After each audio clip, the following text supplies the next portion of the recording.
Welcome to Fully Booked, the bookish podcast where I'll chat about all things book and reading related. Whether you're a new or a pro reader, there's something for everyone to learn. I'm here to help you on your reading journey and find that next great read that will keep you fully booked.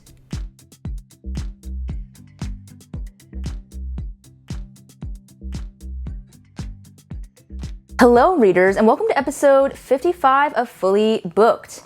I'm your host Natalie, and today's episode is going to be yet another TBR and book recs episode where we're going to be going through my winter TBR and book recs for, I guess, what we can call the end of 2025 and going into 2026, since to me, winter does start right at the end of the year. And I do want to apologize a bit in advance because for those of you who have been fully keeping up with every new episode that I've been posting, you've probably been seeing that I've had a couple episodes in a row now of book recs and TBRs. And looking in hindsight now, I guess, I didn't plan that well.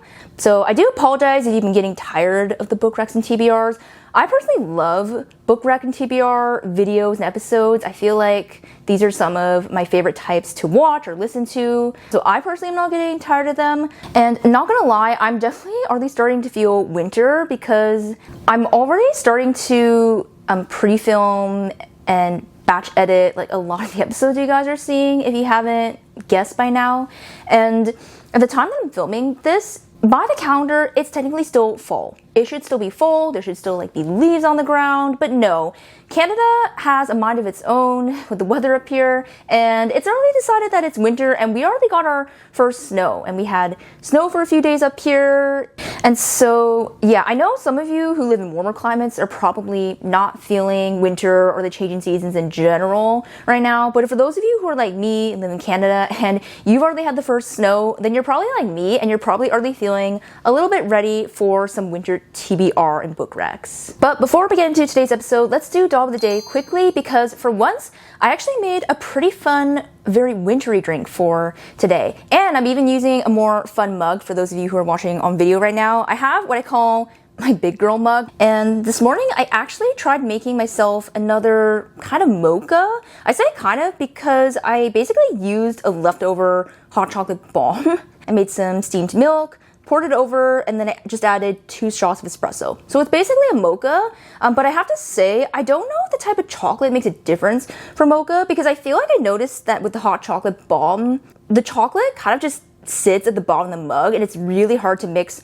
the chocolate and the espresso together well. Again, it could just be because I'm using the wrong type of chocolate. Maybe cocoa powder would be better next time. I'm not sure. Overall, for something new, it's still pretty good. For outfit of the day, I don't have much going on. I'm literally wearing the same sweater as you guys saw me wearing 2 episodes ago now, I think. It's really just this white sweater that says love, peace, but it says happiness and courage on the bottom as well. And I just thought this looked kind of cute for winter. And then for book of the day, I'm actually technically going to skip over this section right now because the book that I want to talk to you guys about, I actually want to talk to you guys about in today's book recs section because I actually think it's a pretty good winter read. Anyways, I don't want to waste any more time in today's episode, so let's just start getting right into today's winter book recs. So to start off for you guys, I have one that I actually read so long ago compared to the rest that I put on this list, but I just had to put it on here because even out of all of the wintry thrillers that I've read, I feel like this is still one of the best ones, and that is Rock, Paper, Scissors by Alice Feeney. All I basically remember about this one is that it's about a man with face blindness and his wife. They basically go on a winter weekend getaway to, I think it's like a cabin or something in Scotland. And we're introduced to these other characters there as well. And yeah, we just slowly start finding out all these things about this man and his wife as the story goes on. And I definitely would say this is also a very good thriller in general if either you're new to reading overall, or if you're new to the thriller genre, then I think this is a really good beginner thriller to start with. I feel like the writing is very easy to pick up and read.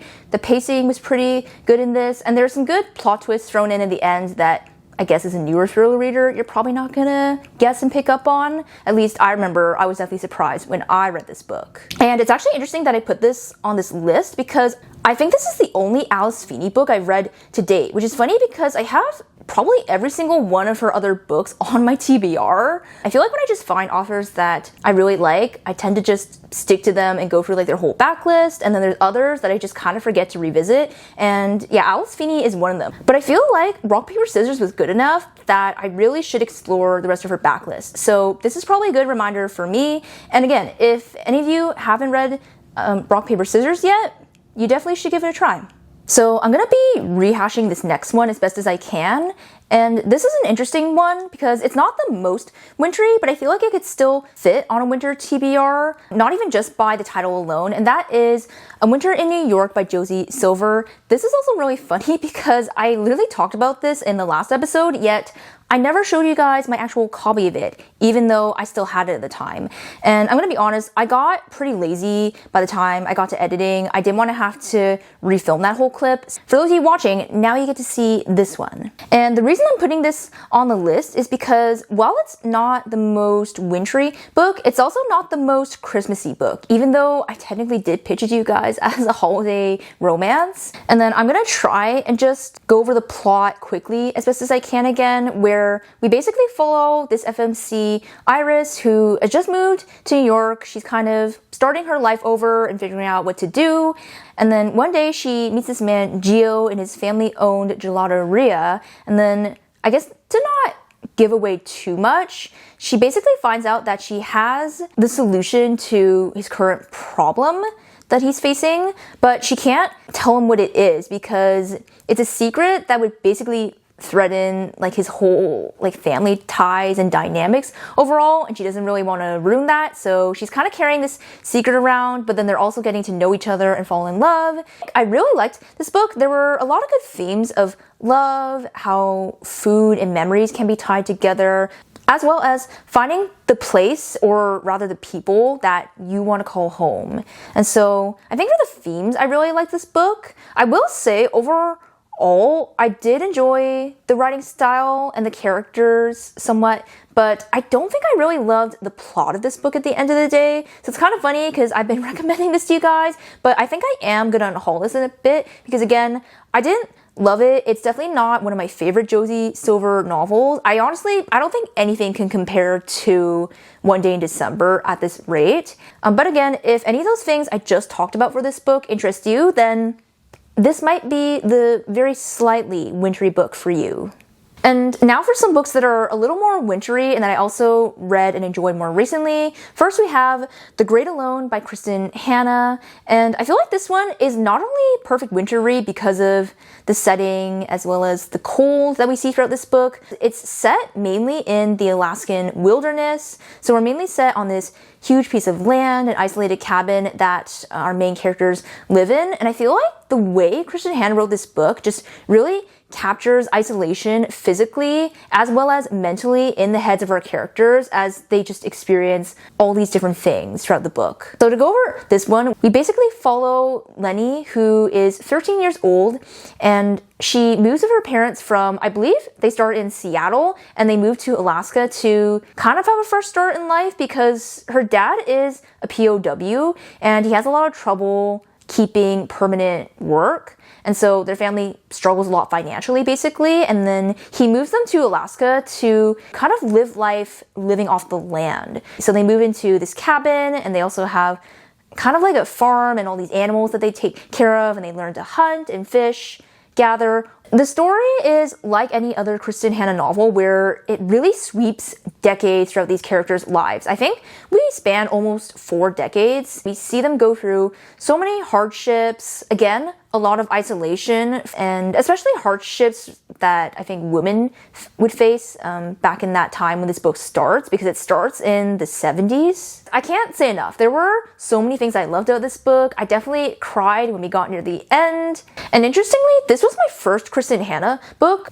I don't know how some people are gonna feel about that because I feel like The Nightingale is still one of her most popular books that most people want to read. That is still on my TBR, by the way. But I'm actually pretty glad that I decided to start with this one because I think it was a pretty good gateway into Kristen Hanna books, and if you want to get a good feel of the types of stories that she writes and her writing style, I don't think I need to say more to convince you guys to read this book overall. Of course, again, if you can read during the winter, it can be very good, but You could also choose to read it another time of year, and honestly, it would still be fine. This next one's probably not going to be a surprise to you guys who even remotely know what this book is about, and that is Beartown by Friedrich Bachmann. And this book is especially perfect for winter because this first book, I think, pretty much takes place all in winter.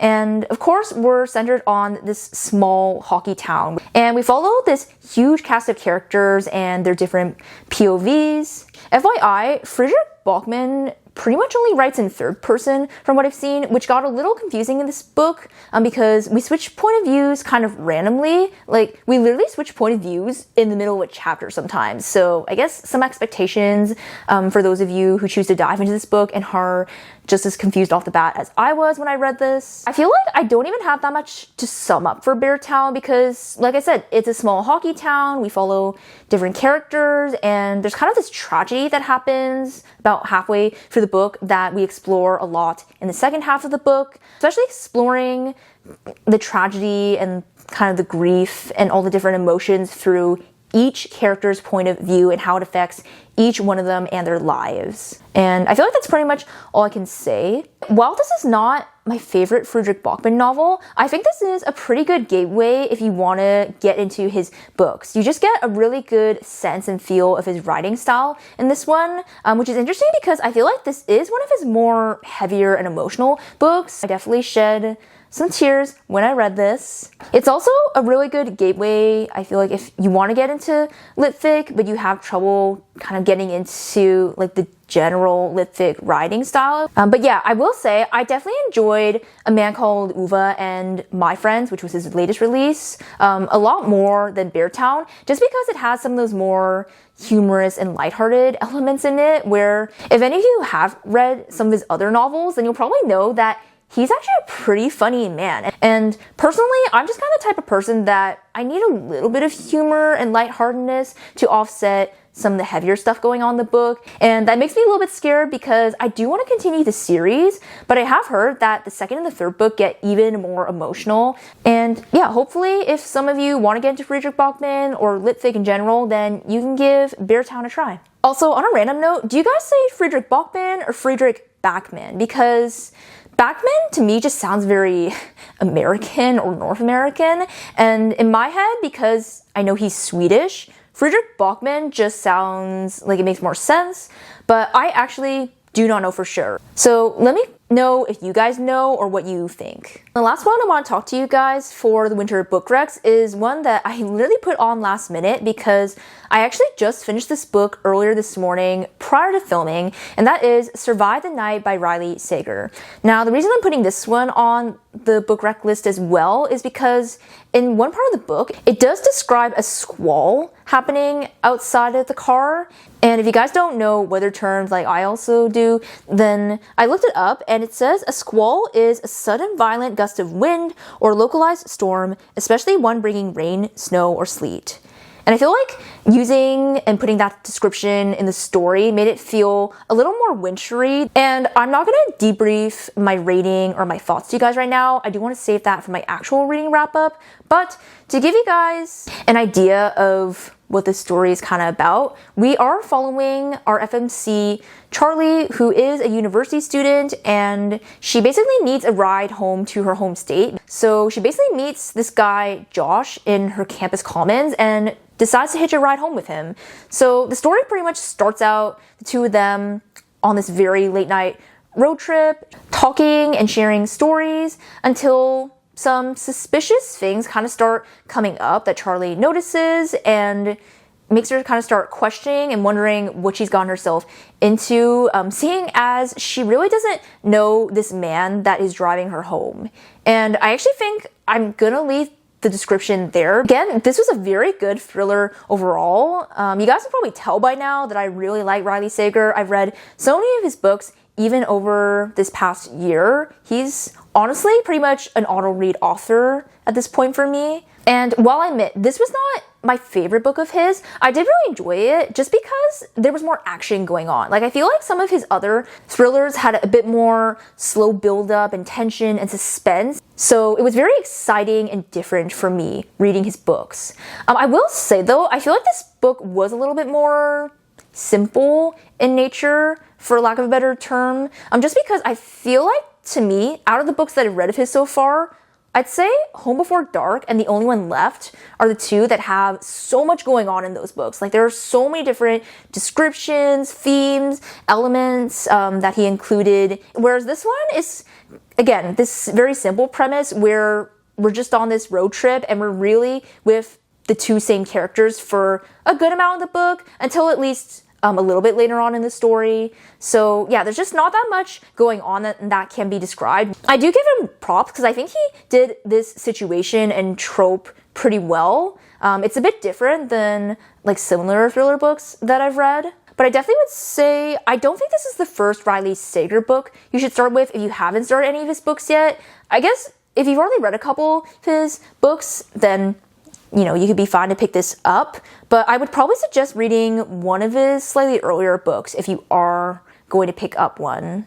Alright, and then getting into my actual winter TBR. So I already talked about some of these authors, but I couldn't help it and needed to add a couple more of their books onto my current winter TBR.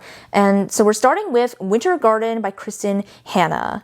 And I mainly picked this one, of course, not just for the title, but also because this one involves a fairy tale aspect, which I don't know why. Fairy tale just feels kind of cozy and very fitting to read in the winter time. All I can really say about this one is that it's basically this mother telling her daughters this Russian fairy tale, but from reading the Goodreads description, it's basically her actually recounting like her kind of life story and all the things that she's gone through to her daughters one last time. And that's all I really know about this book.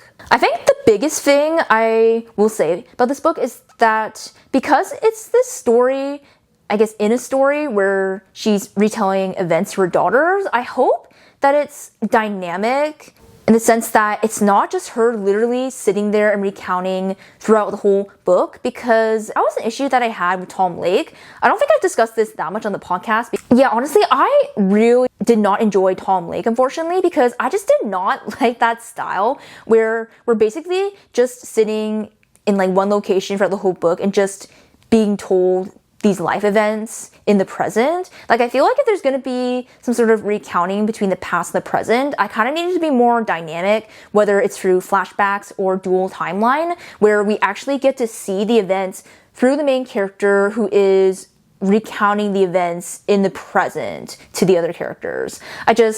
Only being in the present is not interesting enough for me, unfortunately. So I really hope that's not the case. Although I read the Goodreads description again just now, and it does say alternating between the past and the present. So I think that means there might be a dual timeline, but I'm not entirely sure because I'm pretty sure from what I've seen, Kristen Hanna usually writes her books in chronological order. She doesn't usually do dual timeline, so if she did do it in this one, I will be very interested for sure. Of course, this next one's not going to have a lot of explanation, which is Us Against You by Friedrich Bachmann.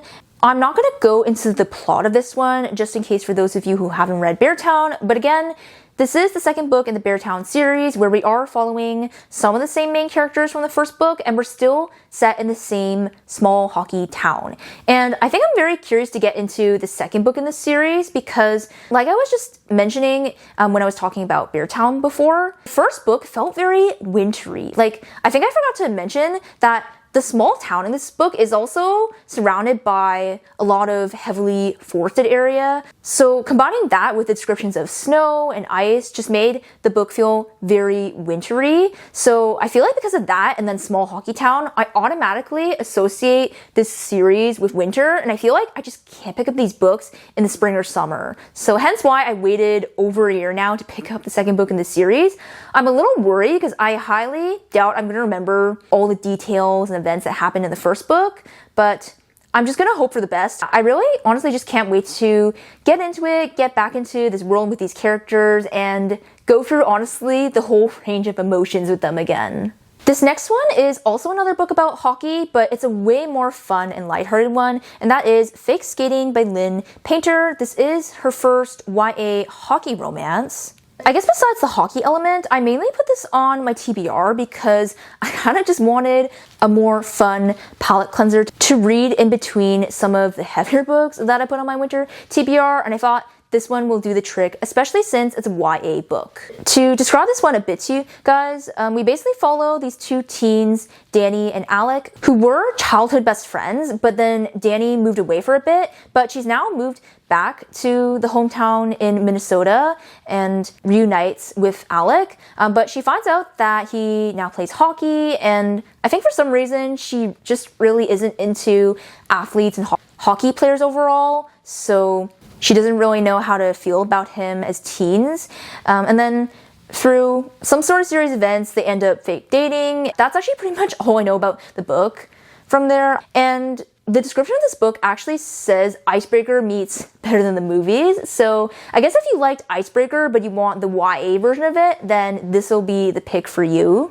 Again, this one's just probably going to be my palate cleanser book because, as I've mentioned to you guys several times already, I am pretty much outgrowing the YA genre. I think if I do want a more fun book once in a while, I will put them on my TBR, on my reading lists. But yeah, I think YA books, except for a couple of popular romantasy books, they're not really going to be high priority anymore on my TBR unless I just really happen to like that author. This next one, you guys are probably going to tell me to stop talking about this book at some rate, but unfortunately, this is not the last time I will talk about this book, and it is on my winter TBR simply as one of my highly anticipated releases.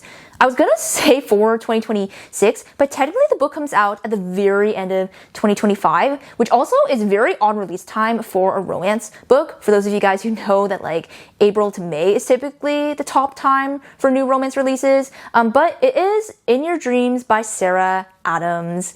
And I don't even think I need to say too much about the plot of this book because it's basically the last book in the When in Rome series or interconnected standalone, and we are following the last Walker sibling, Madison, and Noah's best friend, James. I feel like Sarah Adams really understood the assignment and knew what she was doing when writing this last book because she just honestly threw in the perfect amalgamation of romance tropes that you can put in a romance book. Because in this one, we have going on childhood friends, brother's best friend. I think there's kind of an enemies to lovers going on. We also have somewhat of a love triangle and also this kind of casual fling situation that our two characters end up getting up in. At least that is how I've been seeing this book described and when she released, I think, all the different tropes in this book. I'm not even going to say more about this one. I'm really just excited overall. I think I've honestly enjoyed every single book in this When in Rome interconnected standalone. The first one was actually my least favorite in my opinion. I think Amelia and Noah as a couple were just not my favorite, but also Amelia as an FMC overall was just not my favorite. I think I mentioned in my review before, there were just some cringy things in that book, let's just say, but I don't know what it is that Sarah Adams kind of just got better as the interconnected standalones went on, and every couple and character that we got introduced to, I just loved more and more. I actually really did enjoy a lot of like themes and elements that she wrote in the last one in this series, Beg, Borrow, or Steal, so I feel like this one is going to be so good. I can't lie that I'm a little bit sad that this series is going to be over and we're saying goodbye to this world and its characters, but I'm also just really excited to get to it at the same time. Second last book I have on my TBR. This is interesting because I feel like most people associate reading fantasy with the winter time, yet this is the only fantasy that I put on my winter TBR. I mainly just put it on here because my curiosity has been getting the better of me, and this book has been hugely circulating online, on Book Talk. You guys might know what book I'm about to say, but yeah, I'm just gonna try and hop on the bandwagon myself, and that is Quicksilver by Callie Hart.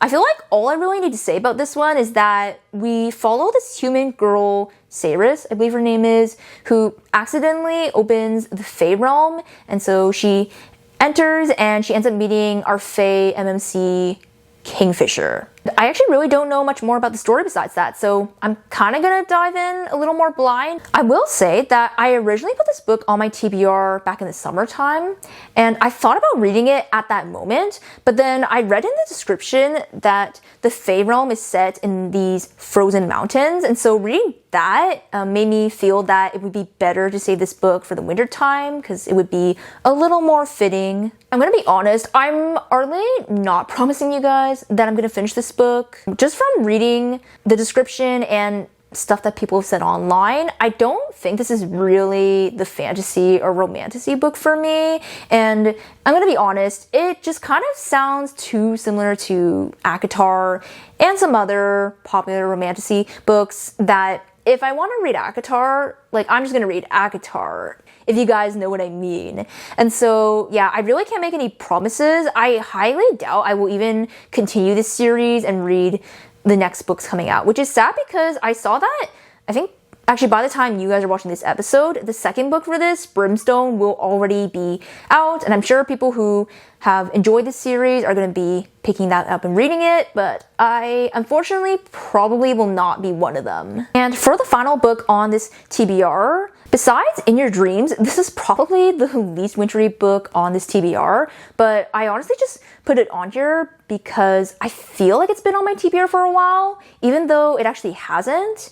And it's also just a heavier book thematically speaking, and so I felt like this would just be good to pick up in the winter time, and that is Intermezzo by Sally Rooney. And I feel like there's not that much to say about this book since, again, it's another lit-fic title of hers, and we basically just follow these two brothers, Ivan and Peter, who are basically just grieving the recent loss of their father and just, yeah, trying to go through navigating life after their father's death, and also kind of these other complicated relationships and people that are in their life. I think you guys kind of know the vein and the feel by now if you've read Sally Rooney or if you've at least read Normal People. I think I'm just interested to dive back into another one of her books because it's been a while since I picked up a Sally Rooney book. I think the last one I read was Beautiful World, Where Are You? Back in 2023 now, so it's been over 2 years, and I'm gonna be honest, I didn't really love that one that much. I don't know if it's just because our characters weren't that likable, or I didn't like the relationships or what in that one, but I just didn't really like it. I think because Normal People has like more of a romance going on between our two main characters, there was just more to grab onto, and that was familiar for me to enjoy. And plus, you guys can't deny, like, the TV show for that one was so good. But yeah, I'm not sure how this one's gonna turn out. I do tend to like literary fiction novels that focus on sibling dynamics. I find them really interesting. Maybe it's because I'm an only child and I didn't grow up with any siblings, partly. So yeah, I'm interested to see how this one plays out. And that is finally it for today's episode. I hope you guys enjoyed as always. I feel like I talked about so many books in today's episode, so hopefully you found at least one that you want to add to your TBR. And with that, let me know what is on your winter TBR. I always love hearing what you guys are reading as well and getting even more book recommendations to add to my future TBRs, so love to hear that. And as always, before we go, do all the usual, rate and review the podcast wherever you listen, subscribe on YouTube if you haven't already. We do have one more episode coming out for the year of 2025, but otherwise I might be posting some other videos for you guys to watch as well, so you won't want to miss when I upload those. Also, I feel like I should mention this more for socials, which I always link in the show notes or the description. I am on Instagram and TikTok if you guys want to go follow me on there as well and keep up with more of my short form game. Otherwise, I hope you guys are all having a wonderful day. Stay warm if winter has started where you live, and I will see you all in the next episode. Thank you for listening to today's episode. I hope you were able to take away something, and be sure to follow the podcast for more bookish content. Until next time, stay fully booked, and I'll talk to you soon.